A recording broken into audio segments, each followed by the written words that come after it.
Good morning students. हम लोगों ने इसके पहले वीडियो में हमारा 9th chapter the secret garden शुरू किया था।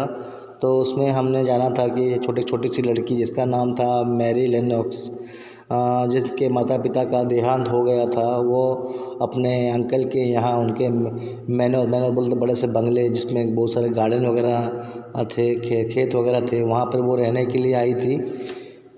क्योंकि बचपन में उसको इतना बड़ा दुर्घटना घट गया था तो उसके माता पिता नहीं रहे थे, इसलिए उसका जो कैरेक्टर है वो अपने आप को काफ़ी अकेलापन महसूस करती थी, काफ़ी रूड थी, इनडिसिप्लिन थी, किसी का बात को वो रेस्पॉन्स करती नहीं थी। तो इस तरह उसका जो पहला दिन गया था मैनोर में वो कुछ इतना अच्छा नहीं गया था। वो सबसे अलग अलग होकर रहना पसंद करती थी। लेकिन फिर जब उसका जो सर्वेंट है जिसका नाम था मराठा, उसने उसका जो मैनोर में जो गार्डन है, बंगले में जो गार्डन है, वो गार्डन को वगैरह घुमाया तो उसने पाया कि एक गार्डन जिसका वो बंद हुआ था, उसका ताला लगा हुआ था।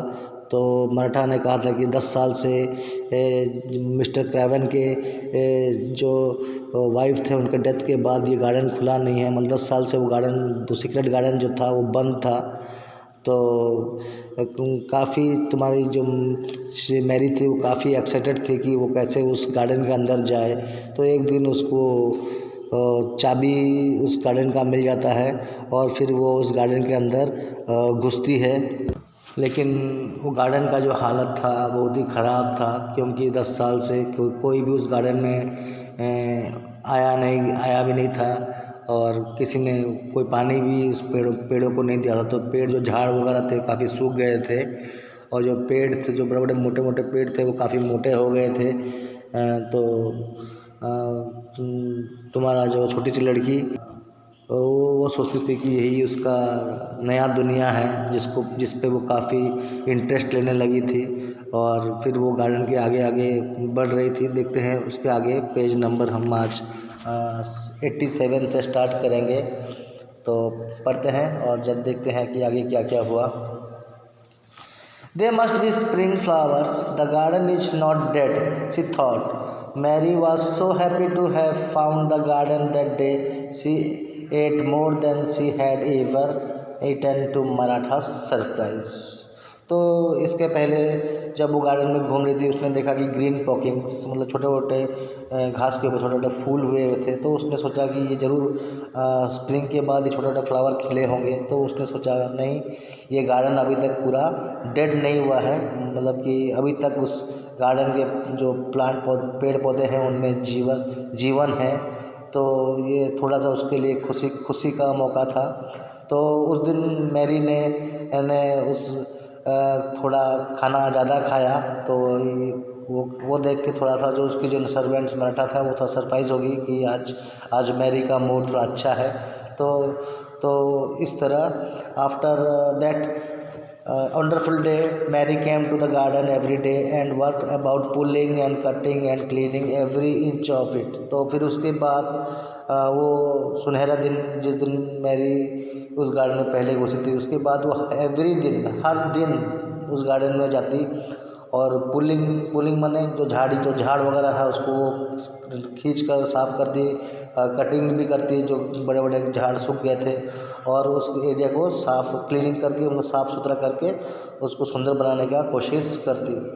She did not know anything about gardening but she asked Martha if she could have some tools to help her in the garden.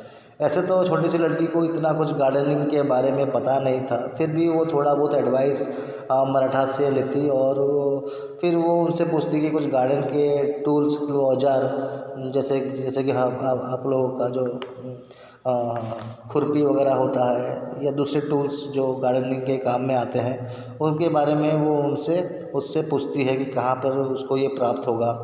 However, Mary made sure not to tell Maratha about her secret heaven. लेकिन Mary ने कभी भी ये मराठा को उसके जो secret garden, haven मतलब यहाँ पर उसका जो गार्डन है, जिस गार्डन को वो अपना पूरा वर्ल्ड मानती थी, जिसमें तो वो उसको मराठा को भी उसने ये बात शेयर नहीं किया था कि वो सीक्रेट गार्डन के बारे में वो अंदर घुसी थी तो ये सब बात बस उसने सीक्रेट ही रखा था अपने तक। Maratha asked her brother Deacon to get Mary her tools, and that is how Mary met Deacon। तो मराठा ने उसका जो भाई था डिकॉन, उसने डिकॉन को कहा कि मैरी को अपना टूल्स, गार्डनिंग का टूल्स दे दे, और इस तरह मैरी का पहला मुलाकात हुआ डिकॉन के साथ। He was a kind and a friendly 12-year-old boy who could talk to birds and animals. तो फिर मैरी का जब मुलाकात हुआ डिकॉन से, तो वो लड़का जो था काफ़ी काइंड लड़का, मतलब बहुत अच्छा था और फ्रेंडली नेचर था, बहुत ही लोगों से घुल मिल जाता था। 12 साल का बच्चा, उसका एक ये भी हॉबी था कि वो बर्ड्स और एनिमल से बात कर सकता था। तो ये उसमें एक हॉबी थी। ही लाव्ड ए great deal and spoke to Mary as if he knew her well and as if he liked her too। फिर जो दोनों में दोस्ती हो गई मैरी और डिकॉन में, और दोनों ही बहुत ही हंसते हुए बात करने लगे, जैसे कि उन दोनों में पहचान काफ़ी दिनों से है। He told her all about his animals friends and also offered to help her in the garden। फिर तुम्हारा डिकॉन ने कहा कि उसका जो जितने भी जो जानवर दोस्त है जिससे वो बात कर सकता था, उसके बारे में उसने उनको सब बताया। साथ में ये भी ऑफ़र किया कि जब कभी उसको ज़रूरत होगा उसका गार्डन में उसका हेल्प का, तो वो ज़रूर उसका मैरी का हेल्प करेगा। Mary liked him so much that she showed him her garden and made him promise to keep it a secret too। तो मैरी भी उसके बातों को लाइक करने लगी, डिकॉन के बातों को बहुत लाइक करने लगी, और उसने भी उसका सीक्रेट जो गार्डन था वो उसको दिखाया, और ये प्रॉमिस किया कि किसी को भी इस सीक्रेट के बारे में पता ना चले, इस सीक्रेट गार्डन के बारे में किसी दूसरे व्यक्ति को इसकी जानकारी प्राप्त ना हो। She took him around and he looked at all trees and plants। He told her that if they worked hard, they could even save the rose trees which looked dead on the outside but had little green parts on the inside। तो जो Mary ने उसको सारा garden घुमाया इधर उधर, और सारा जो ट्रीज़ और प्लांट्स को दिखाया, तो उसने ये कहा कि अगर वो दोनों मिलके अगर हार्ड वर्क करेंगे उस गार्डनिंग को, अगर गार्डन में ज़्यादा अच्छी तरह से अपना समय देंगे, तो हो सकता है जो रोज़ प्लांट जो कि सूख गया था, बाहर से सूखा सूखा लग रहा था लेकिन अंदर से ग्रीन था, तो वो रोज़ प्लांट भी शायद बच सकता था। तो इस तरह उन लोगों ने गार्डन का केयर करना का काम शुरू किया। Both Mary and Deacon spent most of that spring in the garden, planting seeds and working away with the little Robin giving them company। फिर उसके बाद मैरी और डिकॉन दोनों ही उस गार्डन में, क्योंकि स्प्रिंग का समय था, और दोनों ही वहाँ पर बीज वगैरह लगाने लगे थे, और पूरा दिन भर उन लोग वहाँ पर वर्किंग करते, काम करते, गार्डनिंग का काम करते, और साथ में उनका कंपनी कौन दे रहा था ना, जो रॉबिन बर्ड था छोटा सा, वो भी उनके साथ साथ इधर उधर उड़ते हुए उनका साथ में उड़ते हुए उनका साथ दे रहा था। On a bright and sunny day, they looked around the garden and saw the bits of green had turned into flowers and the roses had come alive। फिर जैसे जैसे तुम्हारा दिन बीतते गए, तो एक दिन एक ब्राइट और सन्नी डे, जब सूरज पूरी तरह से अपने रोशनी को धरती पर फैला रहा था, तब उनको गार्डन में हल्के हल्के ग्रीनरी दिखाई दिए, और साथ ही में उन काफ़ी फूल जो है वो अभी खिलने लगे थे। साथ में जो रोज़ फ्लावर था जो कि सूख गया था, वो भी अभी जिंदा हो गया था, उसका पेड़ वो भी अभी जिसमें जान आ गई थी। Even the plants which grew on the walls had become green। और जो वॉल्स में जो आपके लताएं वगैरह जो सूख के पड़े हुए थे, तो उनको भी तुम्हारा जो पानी फानी वगैरह मिला गार्डनिंग के बाद, तो वो सब भी ग्रीन हो गए थे। तो पूरा गार्डन जो पहले ब्राउन दिख रहा था अभी हरा भरा दिखने लगा था। Later in the summer there would be flowers on the new plants too. फिर वो सोच रहे थे कि हाँ अभी सभी तो स्प्रिंग के बाद समर आने वाला है और समर में ज़रूर नए नए पौधों में नए नए फूल खिलेंगे। The garden was beautiful and blooming. और जो गार्डन है वो बहुत ही सुंदर, और उसमें जो फूल खिलेंगे उससे कि पूरा का पूरा गार्डन जो है बहुत ही सुंदर दिखाई देने लगेगा। तो इस तरह दोनों डिकन और मैरी ने गार्डन में पूरा मेहनत किया, और उसके बाद पूरा गार्डन जो है वो पूरा हरा भरा और पूरा फूलों से भर गया था। उसकी खुशबू चारों तरफ महक रही थी, और जो गार्डन जो सूख गया था अभी वो पूरा सुंदर और सुनहरा दिखाई देने लगा था। अभी पेज नंबर 88 स्टार्ट करते हैं। Everything is alive again said Mary. Even after working so hard, she did not feel tired at all. The garden and the smell of the fresh earth had made her strong.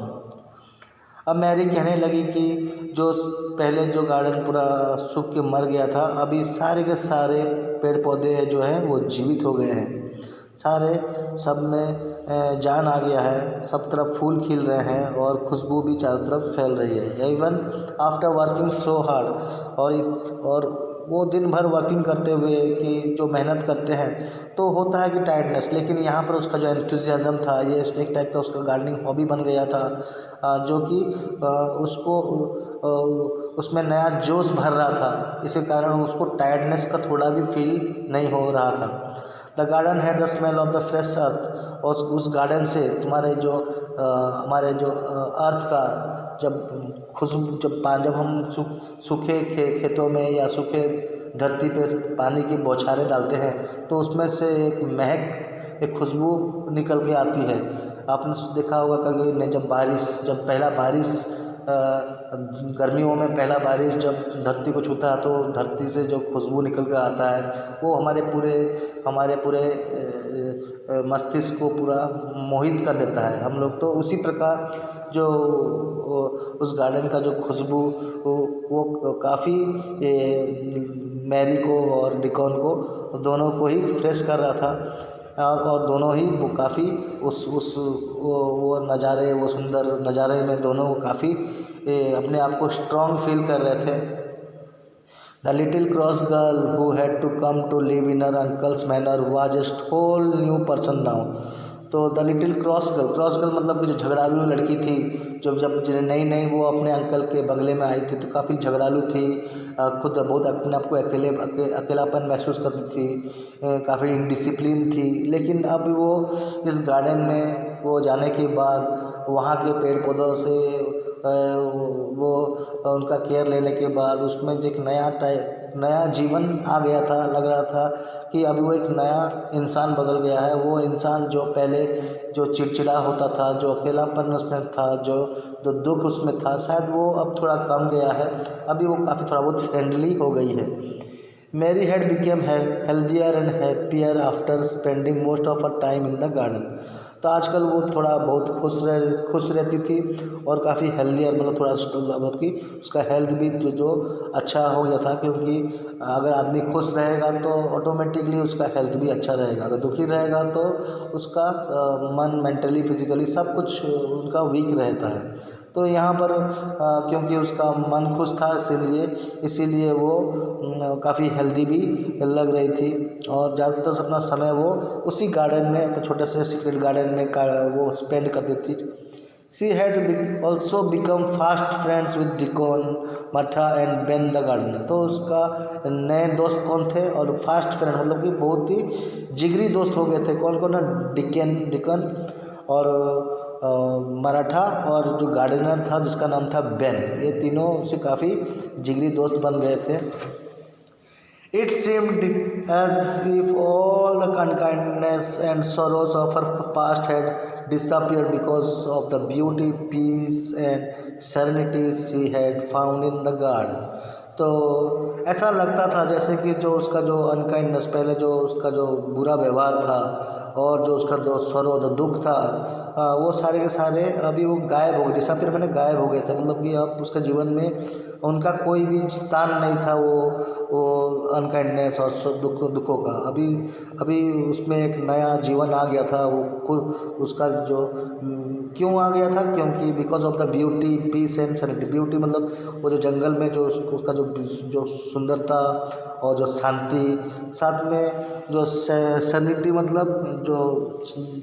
मतलब कि जो वातावरण में जो उनका जो खुशियाँ और जो शांति, और साथ में मतलब कि जो अनवरीड, मतलब कि बिना कोई टेंशन का वो अपना सब काम कर रही थी, तो इसके कारण वो काफ़ी एक खुश थी। The girls who had thought only of herself was now happy to help the people around her. तो अभी हम क्या देखते हैं, पहले जो लड़की जो अपने आप पहले एक ईगोइस्ट, मतलब खुद अपने बारे में सोचती थी, खुद अपने तक ही सीमित थी, अभी वो दूसरे लोगों से खुशी खुशी लोगों से मिलती थी और उन लोग से फ्रेंडशिप करती थी। तो it was almost as if some magic had happened in the garden and turn his lonely child into a friendly kind and loving girl. तो ऐसा लगता था जैसे कि वो जो सीक्रेट गार्डन में वो लड़की जब उसमें गई तो शायद कुछ मैजिक वहाँ पर हुआ था। और शायद इसी मैजिक के कारण उसका जो बिहेवियर था, जो कि उसका पहले वो लोनली रूडनेस का जो कैरेक्टर, जो कि अकेलापन, ये जो था वो सब अभी चला गया। अभी वो बहुत ही फ्रेंडली और काइंड और बहुत ही लविंग गर्ल, मतलब कि बहुत ही लोगों से मिलनसार और अच्छी लड़की और लोगों को पसंद आने वाली लड़की हो गई थी, और लोग सब उससे मिलते जुलते थे। तो इस तरह ये कहानी का एंड हुआ। तो this is the end of the story. मेरे ख्याल से आपको ये कहानी अभी पसंद आया होगा। तो मैं इसका क्वेश्चन आंसर जो है आपका व्हाट्सएप ग्रुप में भेज दूंगा। आप लोग चैप्टर को अच्छी तरह से रीडिंग कीजिए। अगर कोई डाउट्स है तो प्लीज़ पूछिए। वर्ड मीनिंग को भी ज़रूर देखिए, ठीक है। और स्पेलिंग वगैरह जो है उसको भी प्रैक्टिस कीजिए घर में बैठे बैठे। तो तब तक मैं जब के लिए अलविदा। मैं बाकी के क्वेश्चन आंसर आपको व्हाट्सएप में भेज दूंगा। बाय।